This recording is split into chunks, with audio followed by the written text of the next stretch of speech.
বর্তমানে ফুড লাভারদের কাছে প্রিয় একটি স্থানের নাম হচ্ছে আগারগা।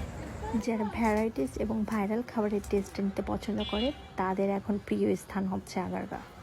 আর সকল ব্যবসায়ীদের ভাইরাল হওয়ার জন্য ফেমাস হয়ে গেছে এই জায়গাটা এখন। বর্তমানে ঢাকার মধ্যে ক্রাউডেড এলাকা বোধহয় এটাই। যাই হোক, যেহেতু আমার বাসা থেকে খুবই কাছে জায়গাটা, তো প্রথম থেকে আমাদের উইকেন্ডে প্রায় সময় আমরা এখানে আসি। গত সপ্তাহে রাত 11টার সময় গিয়েছিলাম, তখনও দেখি অনেক লোকজনের আনাগোনা। ঘুরতে ঘুরতে চোখে পড়লো ইন্ডিয়ান স্টাইলের সেই ভাইরাল ফুচকা বিক্রেতা। চোখে যেহেতু পড়েই গেল, মনে হলো একটু টেস্ট করে দেখা যাক।